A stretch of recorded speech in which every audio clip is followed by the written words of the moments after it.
Now tuning in to Earbud Media. Audio for everyone.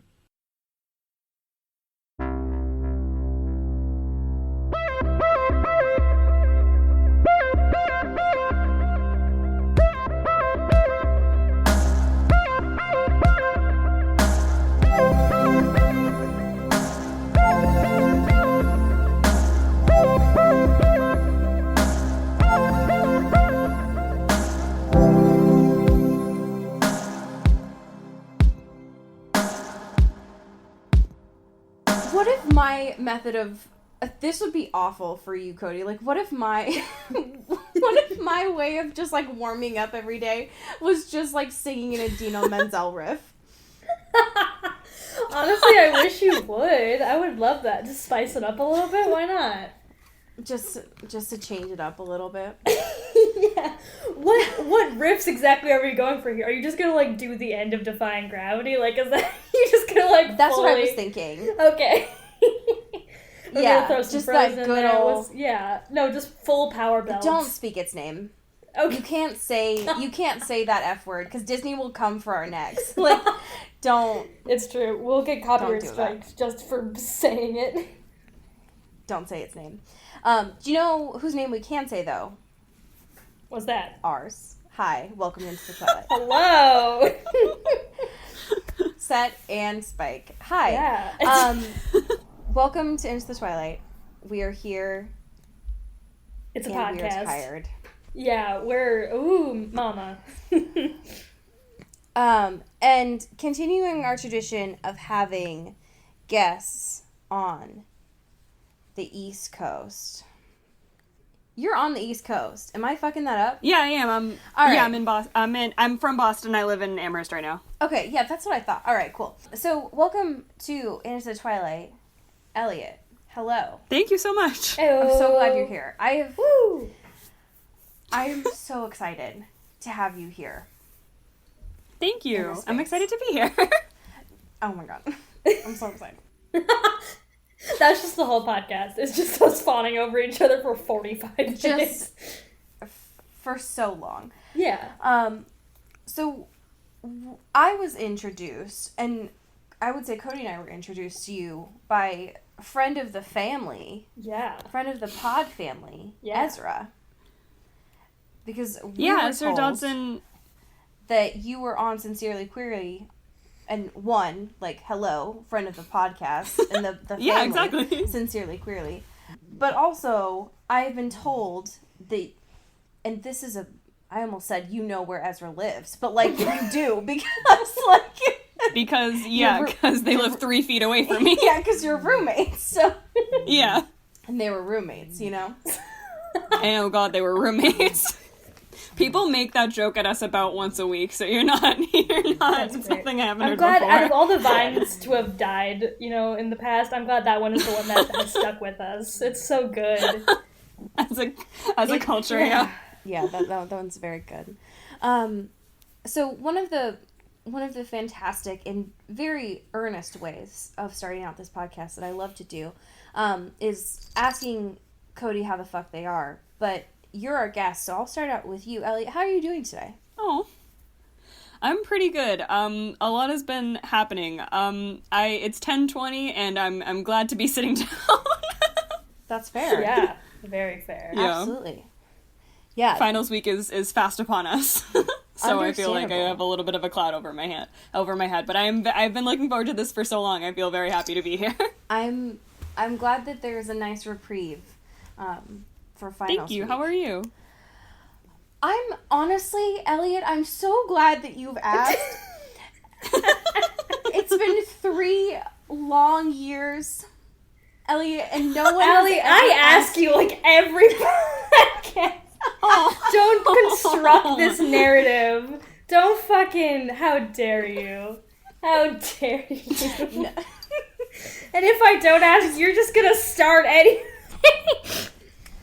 That's true. I will say how I am even You if do it Cody's before I not even get a asking how I chance. am. You're like, here's how I'm doing.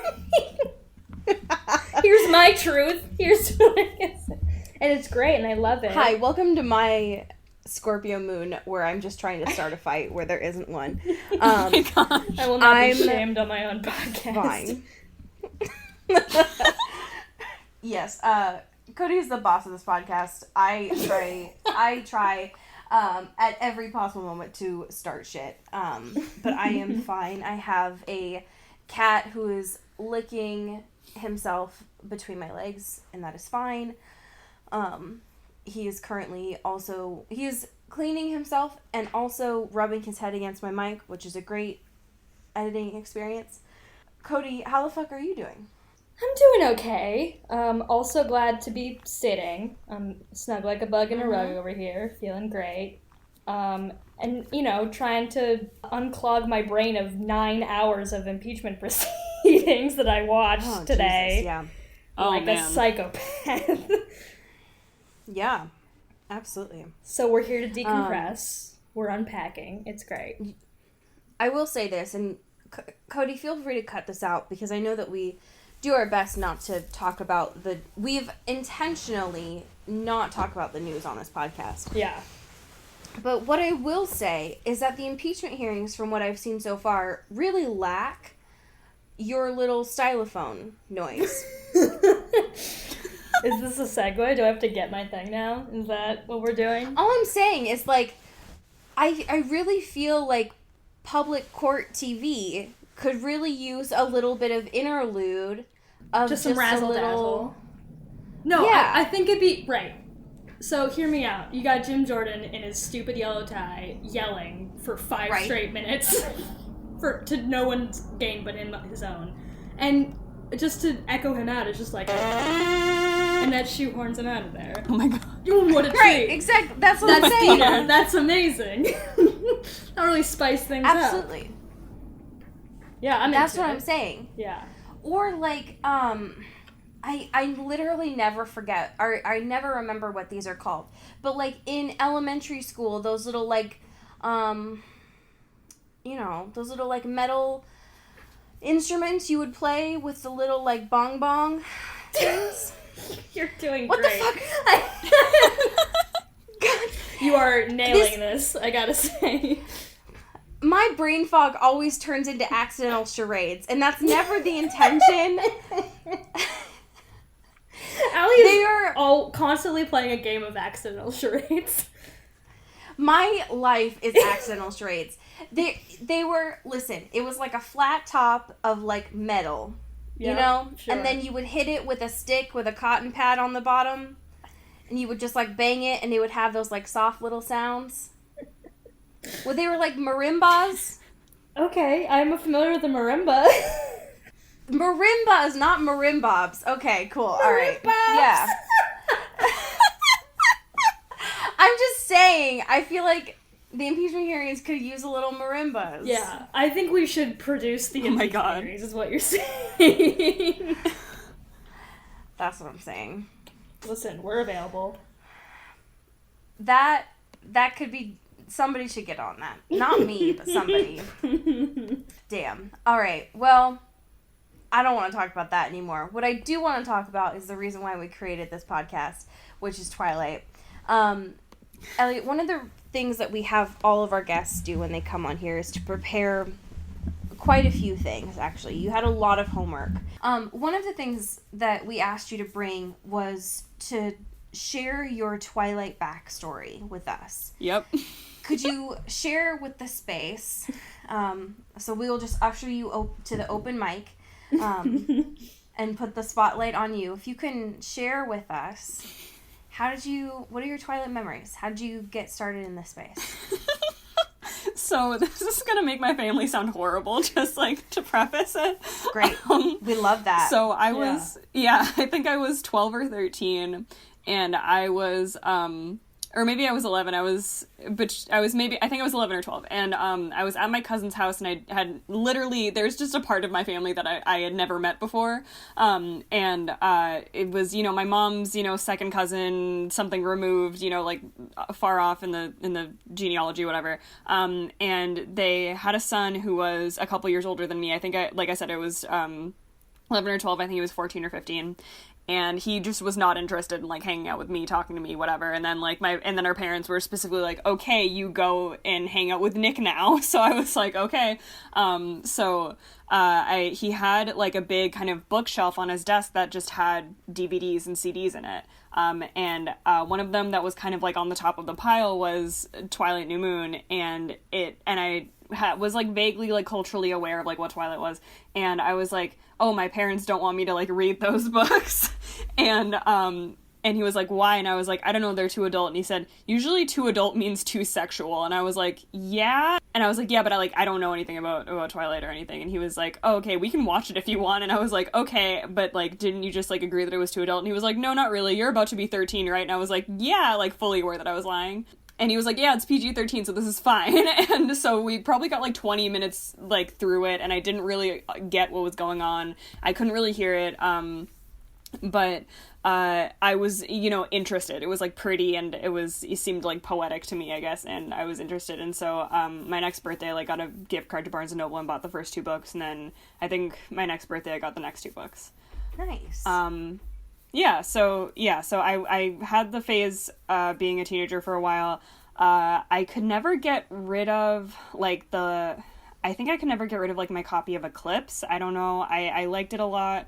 And it was, like, a hardcover, and it kind of felt too nice to, like, give away, and I felt weird about it, but, yeah. So I still have that actually sitting on my bookshelf at home. Wow. The idea of, one, you hanging out with a Nick at night really, like, does something for me on, like, a poetic level. But also the idea of just, like, watching New Moon as, like, this, like, raunchy, like, 13-year-old being like, oh, I'm doing something bad. Like, yeah.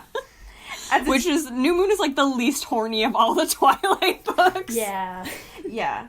Just, like, the first 15 minutes where they're just, like, having that painful kiss by the truck, and it's like, oh my God, that's shut sex up. to me. Yeah, baby. Yeah. God. And then again, like, the painful kiss that Edward does when he's breaking up with her, and it's like, yeah, I can imagine an 11-year-old seeing that and being like, yeah, okay, that's love to me. That's hot. Yeah, oh my God. I want an emotionally distant lover and a woman who wants to get down. Like, yeah, that's it. That's gonna form my sexuality. Honestly, you could just explain that first 15 minutes and those archetypes, and it's like, are you watching the Star Wars prequels or are you watching New Moon? Like, what is it that you're watching at this point? Who's to say? That's amazing. What follow-up questions? Characters from the 3 main, which one out of those did you relate to most? Mm-hmm. And then ones from the side characters did you relate to most? I think that all those answers have, like, changed a lot. I don't know. I'm a Pisces, so I relate to everybody, I guess. I'm glad we got here in record time. Thank you. Yeah.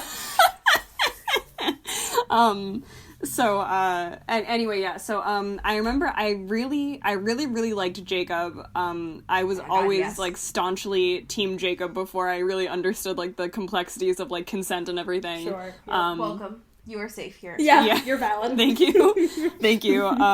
Yeah, so I was always just, like, staunchly top-line Team Jacob. I was like, Edward's a fucking weakling, and Jacob could kick his ass, and, like, my logic has always been, like, Edward... So vampires are, like, biologically designed to kill people, which they don't want to do, right? But, like, the wolves are designed to kill vampires, which should serve the vampires' want of not killing people. Show like, me your it just seems... Show me it. Show me what? Show me your red string. I want to see it all. Oh, yeah. Yeah. Oh, yeah. I have so many of those. But, like, narratively, it didn't make a whole lot of sense to me, but I was, like, in it for the romance. I was like, this is fine. Poetry. Like, chef's kiss. Anyway, so I also think that, like, I related to Bella as being just kind of, like, a bookish, like, isolated teenage girl who had a lot of barriers in communicating with her parents, which I related to. And Edward was just, like, a tortured prick, kind of. Like, Yeah, absolutely. Yeah. like, and I was just like, man, fuck this guy. Like, I would be so, like, one thing that I could never relate to about Bella is that she didn't want to fucking murder Edward after New Moon. Like, throughout the whole rest of the series, I'm like, finish him, Bella, and she never does. She's just like, oh, I forgive you, and it's like, all fine, and they live happily ever after their demon baby and whatever. And it's like, I could never understand that. Like, can't fucking relate whatsoever, not at all. Truly one of the worst parts of the whole series is that we never see Bella just, like, fucking rage out. Like, get so... Oh, yeah, like, no. we get it for... Bella never goes feral, and it's so disappointing. Yeah, we get it for Renesmee and everything, but, like, just, she never really goes off at Edward. I'm like, just fucking, like, kick him. Yeah, no, seriously. Throw them fast newborn hands. Yeah, throw down. Yeah. Yeah, you want to tell me that this Virgo doesn't go off on him about all the reasons why she was right at all of this? Oh, Come yeah, on. absolutely. Come on. Oh, she's nowhere near enough of a Virgo. There are some moments where she's, like, making lists or, like, organizing things and, like, keeping the house clean and, like, doing stuff like that, and she, like, finds it soothing to, like, chop onions into, like, exact shapes and whatever. I might be misremembering that, but I don't think I am. But she, like, finds it soothing to, like, organize and, like, shape things and whatever, and that's, like, very Virgo, but then she never, like, does the thing where she's like, no, I'm right. Right. And she never, like, really sets it, like, an exact, like, boundary of, like, if you ever leave me again, I will kill you. Like... Yeah, yeah. What about in the side characters?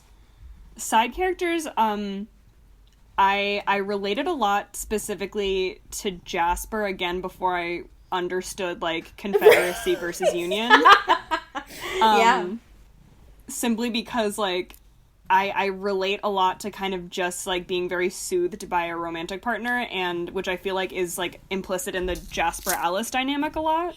Sure, absolutely. Where he also is just very observatory. He observes a lot, and I think a lot of my friends have told me that, like, even, like, recently, that I kind of tend to stand on the fringes of things and, like, watch and gather information more than, like, really participating a whole lot. And I always related to him kind of being in that, like, position, and then also, like, with him, like, kind of taking on others' emotions, I also felt like I get this little bit of, like, bleed sometimes, or if somebody is stressed out around me, I will also be stressed out, even if I have nothing to stress over. Mm-hmm. I related to that about Jasper, because he has to kind of be, like, a little bit more removed from things, because, like, obviously he feels things very, very strongly. I think that, yeah, I related a little bit to Alice just being like, oh, quirky girl making jokes, TM, like, but more so to Jasper, I think. Listen, Jasper's a mood. It's Right, just the the whole Confederate Confederacy thing part. is a drag, for sure. Like, definitely a bummer. Yeah, that's the whole part where it's like, oh, Stephanie Meyer. Yeah, Steph. Yeah. If Edward can go off hunting rapists, why can't Jasper go off hunting neo-Nazis as a way of retribution? Okay. Listen. Hello. and that is what we need in this world, you know? Yeah. That is what we need. And so I feel like this is a natural segue then to talk about the work that you are giving to us. The work. The work you're giving the world. This gift. The work that you are providing for us. Public service. Oh my god. Yeah. That you are providing us. How did you get started in this? How did this happen? Oh my gosh. So I was originally going to, like, pull up the post and be like, oh, this is the thing that started it all, but I'm not going to do that because I would feel bad, like, calling them out, like, publicly. But, like, there was basically some, like, a blogger in the Twilight Renaissance made a post that was like, Twilight is so overdramatic, it would fit perfectly in a musical format. And they had, like, a lot of ideas that I remember reading and being like, clearly you don't understand enough about Twilight or about musical narrative structure to be writing about this. Excuse me, I know about both of these things. Of course I'm the only person that could correct this horrible wrongdoing. Yeah, so I was messaging with my friend James, and he was encouraging me, and then I was like, I don't know, and he was like, if you don't do it, I will. And I was like, no, I'll do it. Like, no, that was, like, what I need. Like, no, it can only be me. No, I am need the the glory. This is mine. Yeah. This is the hill I die on. Twilight musical. Yeah. Yeah, because, like, I remember the thing that, like, bothered me the most was that they wanted to, like, have Carlisle as a narrator, and, like, Carlisle doesn't know shit. Like, no. No, this is from Bella's point of view, but there were some parts of, Midnight Sun that I liked too much to exclude. So there is, like, the meeting between the Cullens, when they're all kind of, like, talking over whether or not to kill Bella, basically. And I really like that scene, so I kept it in, and I like kind of seeing things from Edward's perspective a lot, and then the thing at the hospital. Yeah, I realized that I just kind of, like, got in my thoughts there, and that might not make sense to the dear listeners that don't have the document in front of them, but, like, yeah, so yeah. That is fantastic. Thank you. I had a chance to look through it so far, and it's amazing. Yeah, it's very fun. Thank you. Thank you. I started it in August, which is when James brought it to my attention, and then and then it just kind of grew and grew from there. It is a hoot and a half. It makes me want to see it. Thank you. Oh my gosh. Out in the world. God, could you imagine seeing Twilight on an actual stage? Oh my god. The sparkling, the flying, like, god. Oh my god, get me in that, like, costume makeup room. I just want to see how the sausage is made. That shit, like, full body highlighter. They got Fenty, like, body lava. Are you kidding me? Oh my god, oh my okay, gosh. no, everyone shut up. Everyone, no, I have an idea. Holy crap. Okay, so. Oh my god. Our first live show is at the premiere of this. We just opened for the Twilight musical. Yes. Oh my gosh. So there's a That would red be carpet amazing. for this. But hear me out. So the whole thing about this show, Eliot, is Cody and I have never met. We've never seen each other in person. Really? Yes. Oh my gosh. Like, It's we a know very what extensive each other bit. look like. Yes. Oh my god. But so the whole thing is that, like, the joke is that if we ever do a live show, we would never be able to see each other during it. And so There the would just be a idea- wood panel across the stage. Yes, exactly.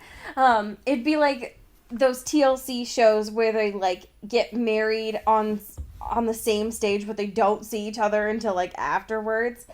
And so I love this idea that, like, we are, like, interviewing all of the cast before the show, but, like, doing it separately. And so Just, like, Oh my back to gosh. back. Not even... back to back.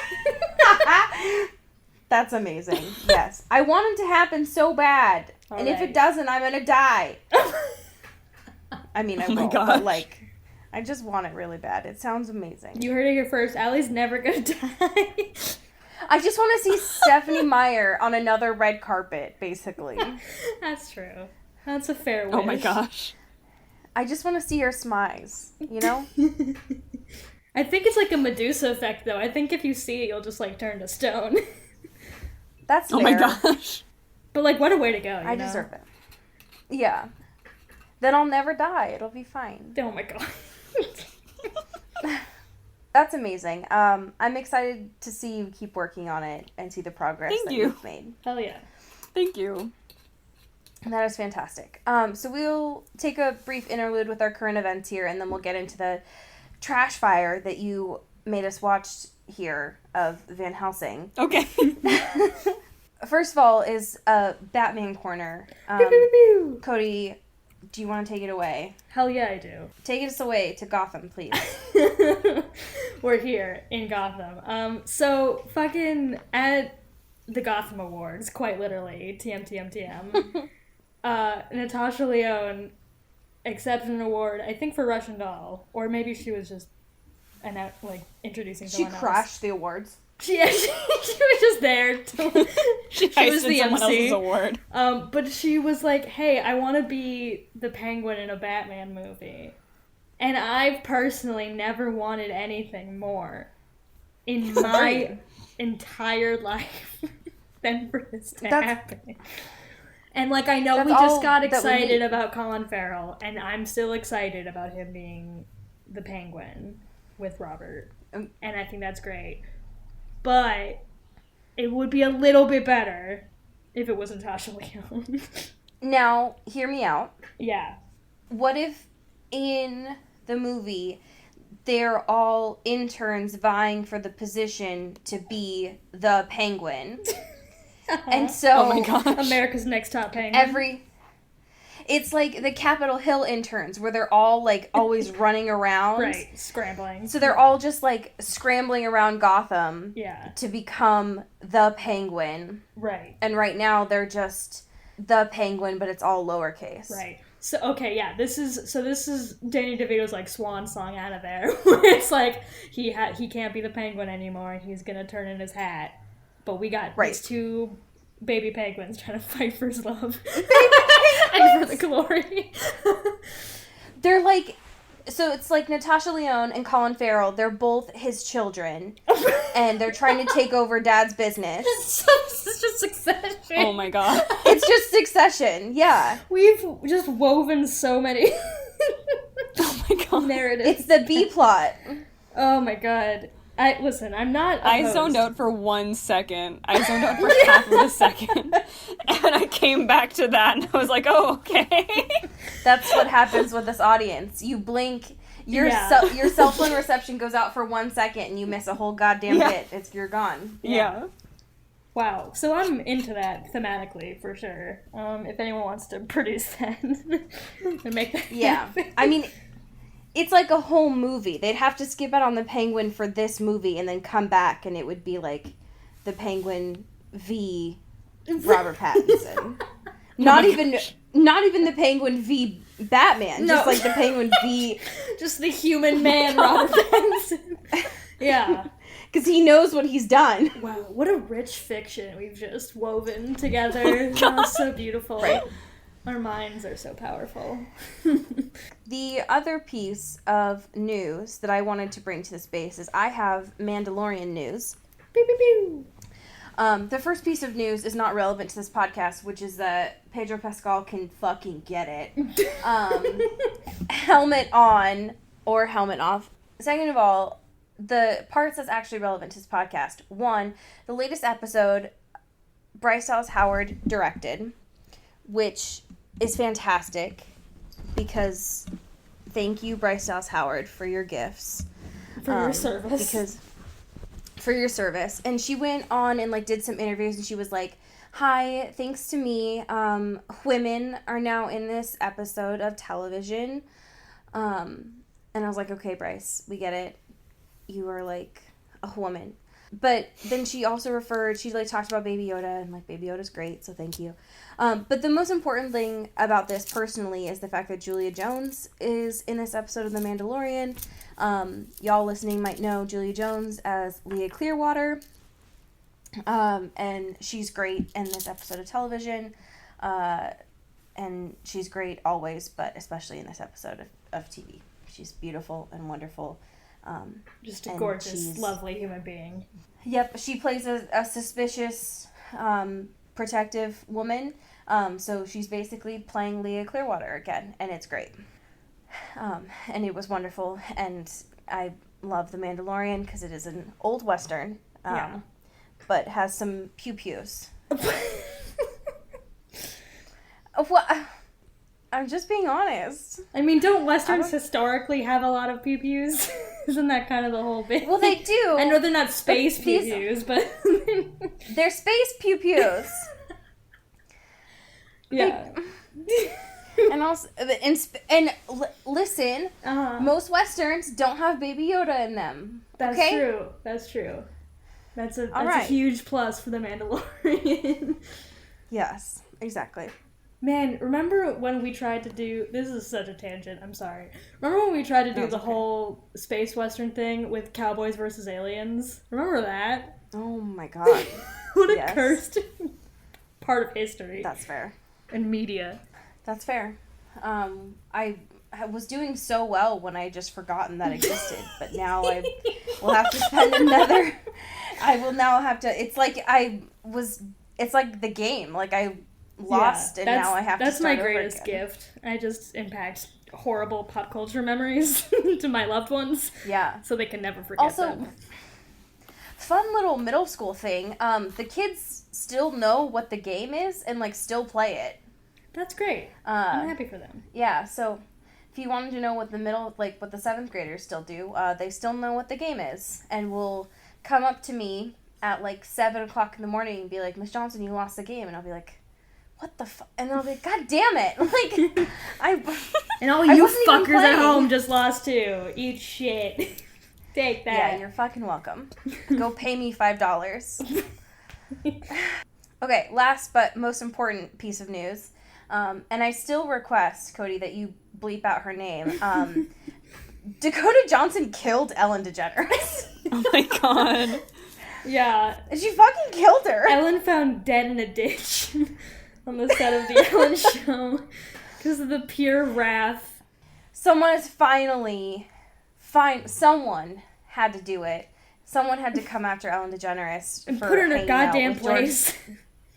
Yeah, for hanging out with George W. Bush. And the only person that could properly do it was a fellow famous person. Right. And someone who Dakota is Johnson. untouchable by the media. Yep. And is riding off the coattails of nepotism and also being so hot. And also being good at movies. It's powerful. Thank God. Yeah. Thank God it was Dakota Johnson sitting in front of a Christmas tree. Yeah. Man, a bitch might have closed her tooth gap, but her teeth are out, alright? They're out for blood. Stop. Please stop. My favorite part of this video, there's so many, like, every part of this is its own movie, but I think my favorite part is the look that the producer gives, like, I don't know what to tell you, Ellen. She's right. Yeah, it was a powerful moment in television. It's a great piece of history. But yes, I love it a lot. As someone who, man, I remember about a decade ago when I used to watch daytime TV I used to watch Ellen and Oprah, specifically for when, like, the Twilight cast and the Harry Potter cast and stuff used to come on. I distinctly remember there being a day when, like, the Twilight cast came on Oprah and I was eating Taco Bell's chips and cheese. You can't call them nachos because they're not nachos, they're chips and cheese, like, let's be honest.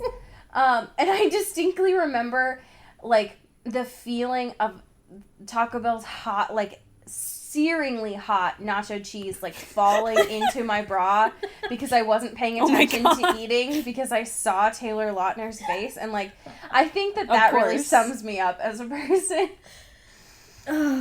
You think after 3 years I would stop learning new amazing things about you, but you keep just pulling out trinkets of joy, and it extends my life years at a time.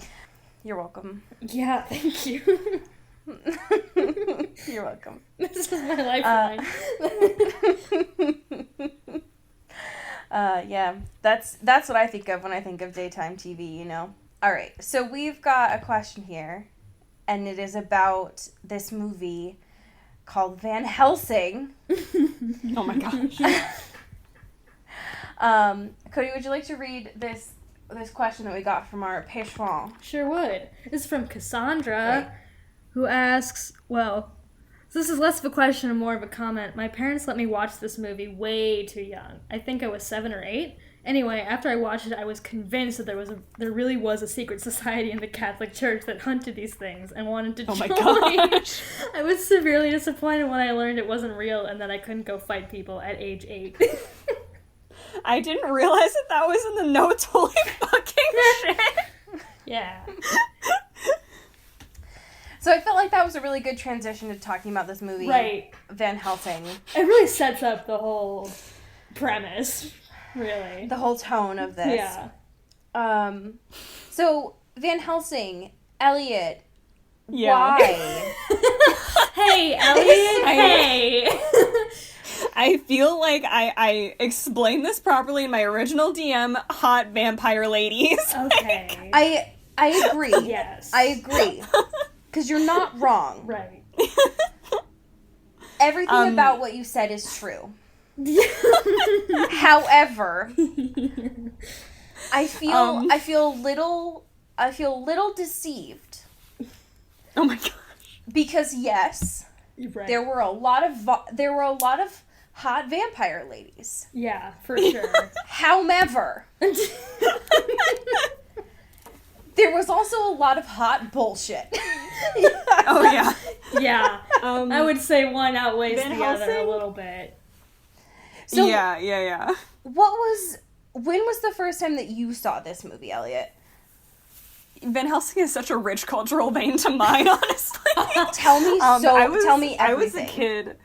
Yeah, I was like this person that asked the question. I was a kid when I first watched it. I don't remember the first time watching it. It's like just like a media constant in my life. I don't know why. Like we only got like probably 2, 3, 4 maybe movie channels like when I was a kid, and for some reason, like especially during Halloween and stuff, Van Helsing was just always on there. Sure. And I guess because it was probably more for TV. I can't imagine somebody going to see this in the theater. But I guess it was like just kind of like obviously not scary, but like thematic enough that my dad could kind of tolerate watching it with me, but it was still kind of suitable for like the level of like kid media that I was at. Sure. I was also very into like Dracula and Frankenstein and Jekyll and Hyde as a kid, so I was very used to kind of like the whole like monsters aren't real, honey thing, like that like librarians and parents try to do. And I was just really fascinated by like the kind, like in my head I kind of call them vampire hot takes, which is like when how like pretty much all like authors and like content creators will like kind of throw their own spin on like the old standards of like vampire, werewolf, etc. Uh-huh. So for example, like Stephenie Meyer's signature is obviously like making them sparkly, which as far as I know doesn't have any like basis in like mythology whatsoever. That was just something she like pulled out of her ass and was like, oh, here, this thing, I'm cool. Yeah, she's great at doing that. Oh yeah, That's she is. kind of her shtick. Yeah, and so I was just very interested in like the kind of like scaly like white creatures that the vampires turn into. Right. Also like the ideas of like fertility and egg laying that the vampires play into is just like incredibly fucked up and weird to think about. Like Igor as being like Hungarian? Like, question mark? Right. I think in the subtitles of the version I was watching it said Igor speaks Hungarian in the subtitles. So, and then, like, the weird, like, demon race that is, like, 2 feet tall, and they're called, like, Dawa or something like that. And you're just kind of, like, it's, like, the explanation of, like, who and what they is, like, so blown over. Originally, when I was a kid, I thought that this was a sequel to something that introduces these characters. Right. But then the exposition doesn't make any sense, because it's very much, like, an individual exposition, and not just, like, previously on Van Helsing, like, whatever. So I was just, like, it was, like, very confusing. Like, very little is actually explained in full. But the screenwriter kind of tries to do something of, like, oh, you just have to, like, trust your audience and, like, act as if they already know what you're talking about and only reveal things as you need to reveal them. But that only works so much in film. In film, like, things go so quickly, you have to, like, kind of, like, expand on things more. In the beginning, like, when he's up against Mr. Hyde, you only get that if you're really listening closely, you're really reading the subtitles closely, because he says, like, I'm here to take you back to Dr. Jekyll, and he, like, says that straight out, and he says it's Mr. Hyde now. And that, like, that's a blink and you'll miss it kind of thing. Otherwise, you have no idea why he's fighting, like, this fucking weird giant.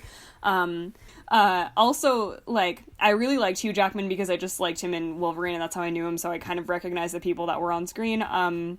Is this Frankenstein or Beauty and the Beast in your note? That's really funny. It ended up being like a Beauty and the Beast vibe. With the antidote or whatever, it's in, like, an actual glass glowing case that's, like, exactly like the rose. Well, ended up being, like, the whole, like, pitchforks towards the castle. I was like, whoa. Yeah. For sure. And then it ended up being, like, at the end, Hugh Jackman, like, holding Kate Beckinsale. I was like, yo, what the fuck? This ended up being, like, Beauty and the Beast, but, like, reverse. Yeah. What the fuck? Yeah. I was like, I was right the whole time. I was so right. Yeah, that I wouldn't have thought of that at all. I got reintroduced to Van Helsing like as an adult, like because last year, last finals week that I did, I was writing I'm an art historian and I'm also like a visual theorist, which is like a subset of art history where you like say like what do images do to people, basically, and that sounds weird to like give a SparkNotes version of it, but like you have to ask a lot about like movies, and it's like kind of bleeds over into media studies a little bit. And I wrote a paper about like the concept of ugliness and how it plays into like myths around Frankenstein and like media depictions of Frankenstein. For sure. I spoke a little bit about Van Helsing's, or wrote a little bit about Van Helsing's like Frankenstein, and how that's actually like a lot closer to the book description of how Frankenstein is. Absolutely. Yeah. And that he's, like, articulate and educated and kind of has this, like, aching heart, and he's very religious. And I was just really, like kind of confused that, like, Frankenstein is, like, unfortunately, one of the more accurate Frankensteins, and then everything else is just fucking hog wild. Like, Yeah. it's just, like, everything else is so out of left field. Like, it's really, really interesting. Like, the kind of also, like, bionic man things that you see in Frankenstein, like the electric skull and the electric heart and everything, and the electric leg and everything that he has, are also really interesting. Also that the one sexual encounter in that movie is of the monk. Right. Yeah. That's fun. That's wild. Like, it's a fun little twist. with this fucking like rando lady from the town. Like, the friar dude was one of the most interesting characters in that film for me. Because, like, there were so many moments where, one, his haircut really just threw me for a loop in, like, most of that film.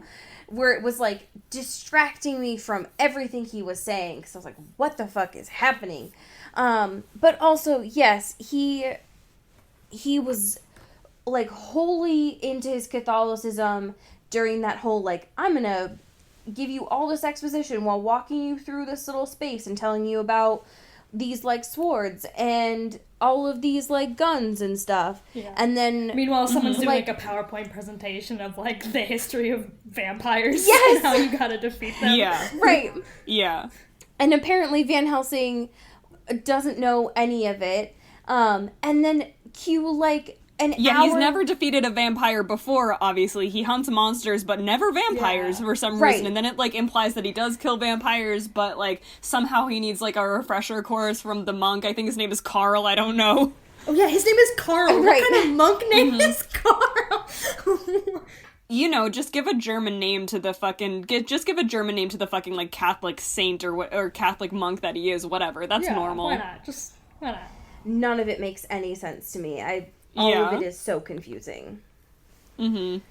There was, especially when, the thing that really threw me for a loop in this too is, it was quite clear in this that they spent a lot of time with the set design. Yeah. Because, and also, like, it was super clear that this was a Summers film, because there were so many parts, especially with some of the ways that, like, the bad guys literally just, like, fell into sand. I was like, oh yeah, this is just the Mummy, but like again. Yeah. I was like, oh okay, this is my favorite movie, but there's no Rachel Weisz in this. Weird and disrespectful. Yeah. But like they did a lot with the set design, and then also Kate Beckinsale's hair was just like curly the whole time. Yeah. Oh yeah. So what? What are the parts that you spent $160 million on this? Where did you spend it? The CGI? Oh my god. Of course it was the CGI. You see the beauty? I warned you about the bad CGI, though. That's true. Oh, boy, what a treat. It was just, there were so... I have the most amount of notes in this of just like, what is happening? What is happening? Watching Hugh Jackman animorph into a werewolf, into a CGI robot werewolf, was maybe the most traumatic thing I've ever experienced. See, okay, so one of the reasons why my dad likes this film is because he loves, like, and he knows that it's, like, a bad movie. He doesn't think that this movie is good. I'm defending my dad's taste here, don't worry. My dad loves just watching, like, from any movie at any point in time, he loves watching a human to werewolf transformation. I don't know what that says about him. He just likes it. Like, that's a fun he just little likes thing. To see... Yeah. Yeah, no, I don't. It's just like a weird little thing that you know about someone that you're related to.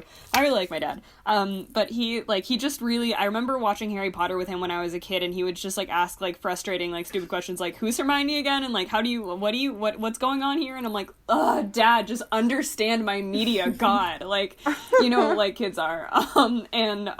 Then like when Remus Lupin turns into the werewolf, he's like, oh, that was so cool. And I'm like, yeah, it was cool. Like, finally you get it. Like, this is cool. And he just really likes, like, he watched like the old werewolf film as a kid, and he just really liked watching the transformations happen, and I don't know, that's just like stayed with him to adulthood. He just really likes it, but he, like, every time he watches one in a movie, he's like, oh, I just love a good like man to werewolf transformation. And I'm like, oh, that's so good. Like, very fair. Yeah. Yeah. Everything. Yeah. That's awesome. Yeah. That's awesome. Yeah. Notable moments from this movie that stood out to me, and I'd be curious. Cody, was this your first time watching this movie? Yeah, this is my first time. Okay, so I'd be curious to know what some of your notable stand-up moments from this were, too. One, when the giant ripped some fat cotton. That was a real stand-up moment. Yeah, for sure. Yeah. Just like, that is what the kind of cinema that I'm looking for. Yeah. Oh my God. One, Van Helsing's accent, aka So Hugh inconsistent. Jackman. It was like, sometimes it was New York, sometimes it was Chicago, sometimes it was just Hugh Jackman's accent. Literally, like, Yep. the first time he speaks, it's like regular Hugh Jackman. I'm like, oh, okay, it's just gonna be his voice. That's fine. We're playing with the fiction, whatever. And then it, like, totally abandons that. It's like, I'm gonna do, like, a weird, like, Victorian, like, serious thing. It's so... it always fluctuates. It's never the same. Right. It's powerful. My other notable favorites is Kate Beckinsale being the Romani princess who is wearing, like, one of the only colored dyes in her village when everyone else is just wearing dirty brown cloth. Yeah. Like, it what does a look fucking really weird. flex. Yeah. Yeah. She's trying to, like, hide out so these vampires don't find her, but she's just wearing blood red. Yeah. Just, what a mood. There was a part where after the werewolves, like, shift for the first time, when my boyfriend straight up looked at me and he was like, if this was fan fiction, the casting would be better. Oh my God. And that was a real stand-up moment to me. There's a part where we find out that Dracula's been wearing high-heeled boots the whole time. Yep. Yes. And that really did something for me, personally. Oh yeah, the flamboyant Dracula is like my favorite thing about this movie. It's just like, I think about him, like, you know how he like says his entire full like Christian name to Van Yes. Helsing when he says like, okay, so basically I'm understanding at this point in my adult life. This is also one of the reasons why I thought this was a sequel. He, like, confronts Van Helsing, like, at the end of the movie, and he says, like, you don't remember me, Gabriel. That's Yes. the voice, right? And, he's like, and I assume, because he's, like, I guess, like, Siamese twins with the devil at this point, like, he's implying that he has some kind of past life memory in which he was the devil already, but Van Helsing was the angel Gabriel? Mm-hmm. Question mark? What's up, I have Catholicism? How you truly doing? no idea. I've watched this movie more than 10 times in my life, and I still have no idea what's going on in, like, the second half of it. But he says, like, his full, like, name, and he, like, it almost sounds like he says Draculia, because I remember hearing him saying that and interpreting it like that, and then Googling the word Draculia over and over and over again to be like, oh, that's like a word for it in a different language, right? Like, that's sounds normal. It's just, like, so flamboyant and so, like, over the top, and it is so, like, as I was watching it this time, I'm like, oh, yeah, that's definitely a thing that Edward does, where he's just, like, oh, I'm suffering. Like, I have to go and sleep in the ice for 10,000 years now. Bye. Like, Yeah. Right. The ice was a big mood where he was just like, ugh, I am so pissed at everything that's happening. I'm gonna go take my beautiful brides and we're just gonna, like, fucking mold them to the wall. No, relatable mood. And stay there for 1,000 years. For Yeah. real. It's a mood. Uh, I'm into it. The last one that really stood out to me was when Hugh Jackman, hair blowing, was in that twilight blue forest in that horse-drawn carriage. Oh my god, that scene is wild. That really did something for me. Yeah. The horses jump maybe a quarter of a mile. Like, it's really, like, it's so crazy. Cody, what scene stood out to you? These are less scenes and more just moods, I feel Sure, like. please. And Hugh Jackman in general in this film, Yeah. huge fan. All of his fits, Oh, yeah. his whole outfit head to toe. Oh, yeah. It's like I wore that today, basically. Like, I just need like a cool Yeah. big hat, and now that's it. Like, I'm in like a crossbow. That hat was really something. Dude, the hat is so good. Like, it's so silly and ridiculous, and I hate looking at it, but it also just brings me immense joy. Like, The fact that that hat was able to distract, like, no one knew who he was under that hat. right, Is he goes powerful. into a full village and, like, just has the hat tilted down a little bit, and they're like, who the fuck Yeah. is this guy? Kate Beckinsale's like, that's Van Helsing. He's like, what are you talking about? I don't know. I have a mask and I have a hat. You can't see me, so I'm not here. And it's very good. Also, I really dug when he got into a beef with, like, the priest, and he was like, hey, I'm here to sin, whatever. And he's like, yeah, you do that a lot. You're very good at sinning. And Oh my it's such a God. serve. And I wish I got more of him, because he was a guiding light in this nightmare. The Gravedigger guy is also one of my favorites, just like sleeper hit. He looks like Lucius Malfoy, like one Yes. recovering heroin addict. Oh, like yeah. he just had like this awful long, like greasy, like white hair with just like the huge like sunken eyes and whatever. And he's like digging a grave at night, very chill and very normal, not antagonistic behavior whatsoever. Nope. And he's like, isn't it a little, and Van Helsing's like, isn't it a little late to be digging graves? And he's like, never too late to be digging graves. And it's like, so wild. And then he's like standing in a coffin that's also very chill and normal. He's like standing in a coffin that's like visibly like too big for him, and he's like, this one is too small for me, but it might be fitting to you. And then puts in Hugh Jackman, who is in fact again too big for the coffin. And it's like such a weird moment of cognitive dissonance. And I remember being so distracted by that as a child, and you know what, I was right, that's whack, that's Absolutely. so weird. Listen, he's Could not find he's a huge, up and in the that's right his size right. and props that day. Yeah. I wrote in my notes for that guy, I wrote, top hat dude reminds me of Woody Harrelson. Oh my god. Jesus. That's the fanfiction So- casting, if you want to go real Yeah. with it. Also, just the Dracula dude in general, they're gay icon for sure, but Oh yeah. For real. but there's a moment. There's a part. I wonder if this is going to be the same I thing. hope I it is. wrote that there's a part where he screams, I have no heart, and I was like, Yeah, he doesn't scream that, he like whines it. He's like, I have no heart. I feel nothing. I Yeah. will live forever, and I feel nothing. And he's so Oh dramatic. yeah, that's pure Edward bullshit right there. Like that's For like sure. that's It was a so mood. on There's brand. also one where Like he like has Kate Beckinsale's fucking twisted ass like a werewolf brother on the torture chamber, and he's yeah. laughing, and then he just like starts dancing by himself. He just like puts his Yeah. arm. oh to yeah, his he chest, starts waltzing by himself. I forgot about that. Oh yeah. and it's haunting, and I'm obsessed with it. he's so Yeah. good. Yeah, Yeah. He's so good. yeah. There are a couple other things I feel like have to be mentioned. One, I think you brought up the weird, like, shy guy looking things. Oh my, And that's- yeah. I wrote in my notes, I was like, I think these are the shy guys from Mario. Like, I don't know what they are, but they're creepy, and they freak me out. Yeah. I feel like I would be remiss to not mention when this movie came out. The box office thing, I think, is the thing that's haunting me the most, of, like, what was happening at this time. Yeah. So, I think I found out that on Wikipedia, like, it has this budget. It had, like, it was a Universal film, so it had, like, a friggin' gross amount of budget.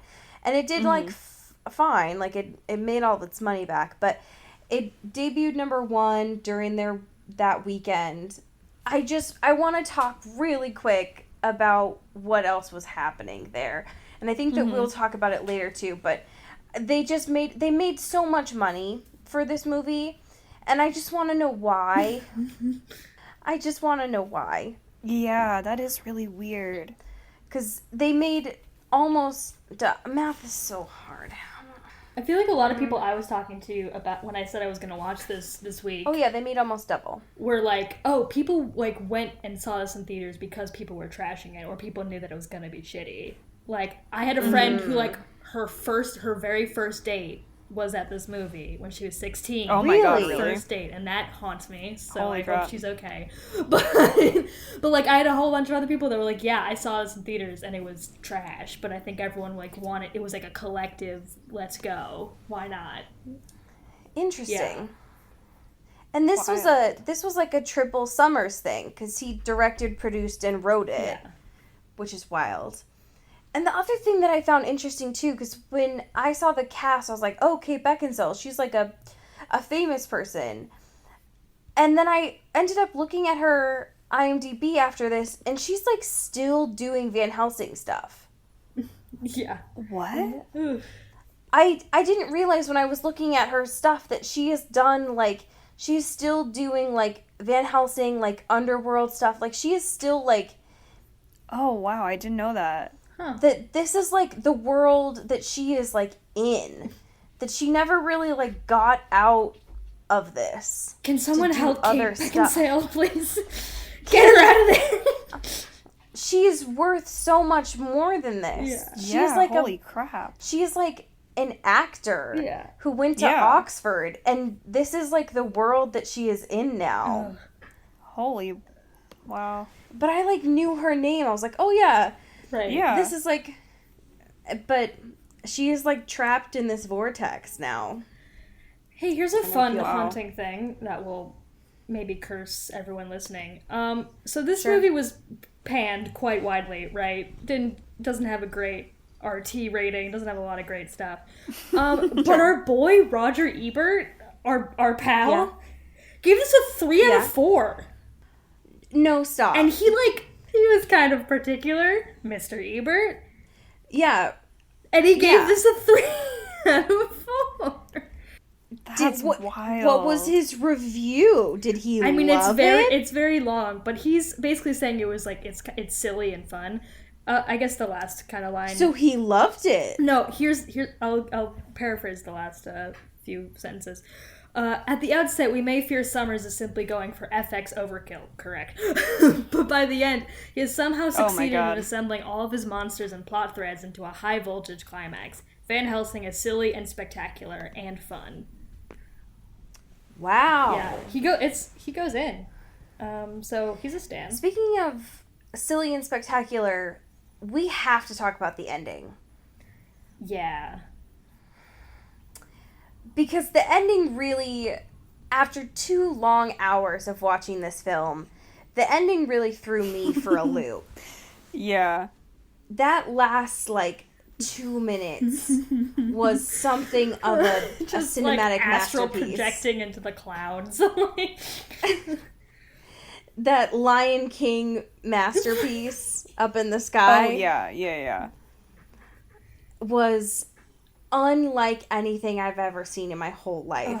I will say, while watching it with with subtitles on, the captions decided to do when they were looking at the fire and it was really sad and they're like, our fucking friend is dead and everything's kind of sad. The subtitles were sentimental music or instrumental music. Yes. And then when you get a little bit of the fanfare and then he starts looking at the clouds and everyone all of your friends are just hanging out and you see their faces and it's haunting.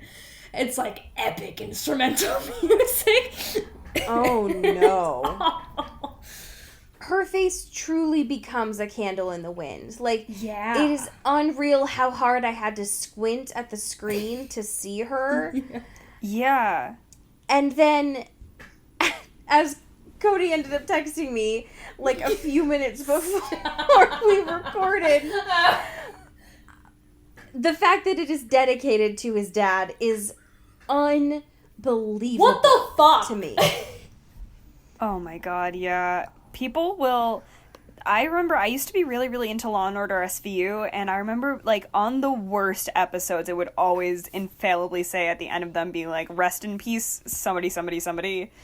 And it's like, it makes no sense. It's like, why would you disrespect this person like that? Why would you do them dirty like that? Like, What if he just, like, hated his dad? oh my god. I'm gonna make a big fucking movie. It's gonna suck. Oh my so god. bad, and that'll show him. It's gonna make a fuck ton of money, and it'll be terrible. And it'll have his fucking name on it. This goes out to my dad, who hated vampires. I'm gonna piss on your grave and put a copy of the DVD of Van Helsing. Dear lord. This is for my dad, who went into too small of a coffin. I don't know. Oh my god. I don't know. Wow. It just felt like a real mean thing to me. Like, if you put a sentiment to your dad on The Mummy, I'd be like, fuck yeah. Like, Right. yes, I love The Mummy. Yeah. But not on Van Helsing. This one, though? Now, I'm glad that he did it instead of, like, G.I. Joe or whatever he did next. Sure. But not this one, sir. Might I suggest not this wine, sir? Not the house wine. Maybe, no. That's all I have to say. That's fair. It was a hoot. The vampires were hot. Yes. You were right. Kate Beckinsale was interesting. Yeah. The friar did wear a jester hat, which was interesting. Yeah. Hugh Jackman did learn, I think, some of his greatest showman tricks. His cool stuff. my Given gosh. all of the swinging bits. But overall, I don't know that I would say it's Hugh Jackman's best work, yeah? No. Probably not. But I would be interested to see him do it again. Just try it again. Maybe go back to the drawing board. One more time. Get the Just gang back do together. it one more time. Maybe try it as a musical this time, Hugh. Oh. Oh, and then you want me to write that too? Yes, I do. I want you. Yes. I do. That's You're what now I've our been, go-to person. If we have stupid ideas like this, we're like, well, we do know someone who could probably make this happen and make it good. Oh my gosh. Yeah. When in doubt, make it a musical. Yeah. You know? Yeah, exactly. There you go. Speaking of bad ideas, next week we're going to be watching and reviewing Beastly, Ooh. which I've never seen and probably will regret watching. Yeah. I was really into that book and movie when I was a kid. Neil Patrick Harris was in that movie. Oh, God. We have so much to look Yeah. forward to. Oh, you can't do? wait. He plays a blind man because that's chill. Oh, no. Great. Yeah. Oh, Neil. Looking forward to it. Yep, so we'll be watching and reviewing that next week. But we do have a couple of patrons Oh, yeah, we do. to thank. And I think this time we're going to look at naming them after the other movies that were on the charts during the time that Van Helsing came The out. Hot 100. The Hot 100. Shout out Rachel Gray, Hell yeah. who's gonna be 13 going on 30. Oh, God. Classic. I love that movie. Yeah, it's great. I love that movie. All right. Shout out to Janae Jasper, Woo, woo, woo. who's going to obviously, Janae? Janae, you're going to be New York Minute, Hell yeah. because that one's a good one. Shout out Kelly Beck, Hell yeah. who's gonna be Scooby-Doo 2, Who's gonna- Monsters Unleashed. Holy shit. Damn. Yeah. All right. Shout out to Sophia Salinger, Yeah. who's gonna be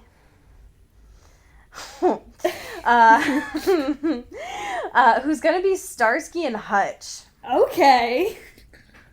Bit of a pull. 10 but- weeks on the charts. Shout out to Aaron Salinger, who's gonna be Mean Girls, obviously. Obviously. All right. Shout out to Stronger Than the Marines. Yes. Braver Than Our Core. Don't you forget it. Taylor Browntown Lautner. Who has to be. Obviously. It could be no other than Confessions of a Teenage Drama Queen. Ooh, yes. That movie goes so hard. It didn't have to go that hard. But it did for us. But thank God it did, you know? Shout out. Oh, Jesus. Katie Weber. Woo! Who's gonna be Eternal Sunshine of the Spotless Mind. God damn. Yeah. I remember watching that, like, my freshman year of high school, and that blowing my fucking mind. Being like, wow, there's never gonna be a movie that hits this hard. Yeah. And then me And you were also right. watching Scott Pilgrim. Me watching Scott Pilgrim also that year being like, wow, there's never going to be a movie that hits this hard. Yeah. All right. Eliot, can you look at these movies and tag yourself on here, please? And not choose Van Oh my Helsing, gosh. please, God. Oh my gosh. Oh my gosh. Okay, it was having trouble loading for a second, and now it's here. Oh my gosh. Okay. Oh my gosh. Scooby-Doo 2 Monsters Unleashed. Oh my fucking Yes. god. Yeah. All right, that's fair. So Hampshire College is where I go to school, and we're in like a consortium of schools, and there's like a campus-wide, like, I would say, like, connection to Shaggy from Scooby-Doo, because Shaggy is such just like a stoner that you think is so stupid but is actually like incredibly smart, and that is like the Hampshire kid like profile, and I feel like everybody here just like identifies with Shaggy from Scooby-Doo. Also, that was a movie that I watched a lot as a child. yeah. Was Monsters Unleashed. It's a great Wow. flick. That's fantastic. Cody, can you tag yourself, please? Ella Enchanted. Ooh, yeah. also a very good It's a one. good. That Don't Go Breaking My Heart little song. Come on. Get out of here. That's fantastic. I feel like there's only one obvious choice on here for me. Yeah. For me, there's only one obvious choice. And it's gotta be for me. I swear to God. For Chaboy, I swear to God. it's gotta be Cheaper by the Dozen. Oh, yeah. There's too many beautiful people in that for me Yeah. not to choose that. Me? For my boy Steve Martin? My beautiful boy? For me not to choose Cheaper by the Dozen, Yeah. the series that always makes me sob that much, for me to not choose a movie with Bonnie Hunt in it. Are you kidding me? I need you to...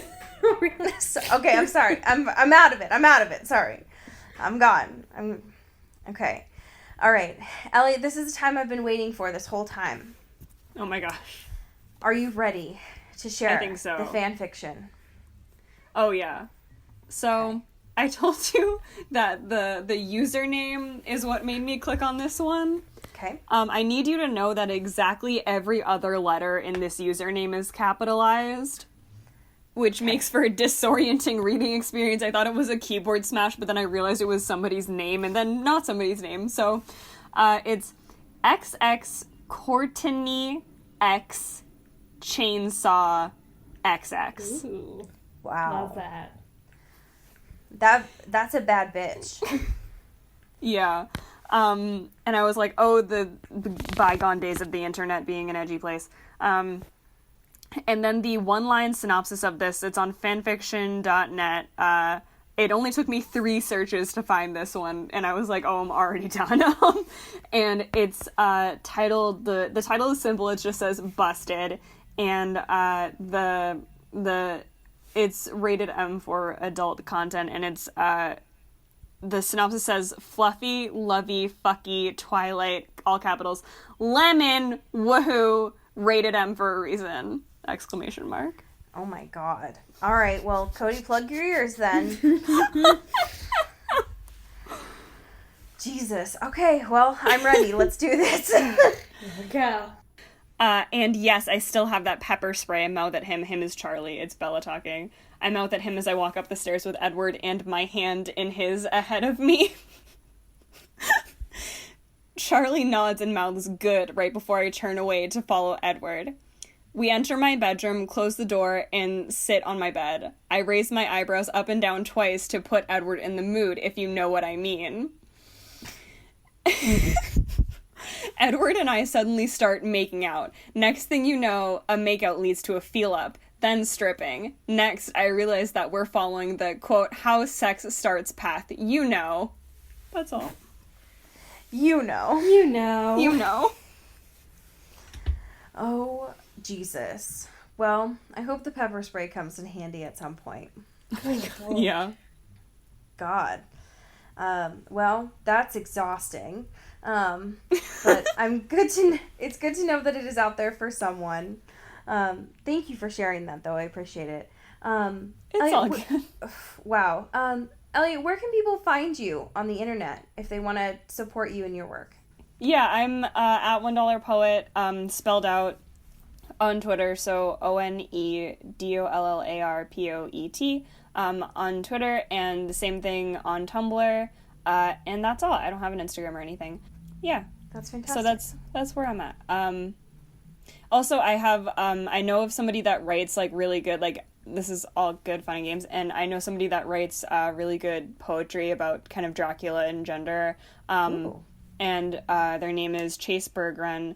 I think it's CHSE, and then Bergrun is BERGRUNN, I think.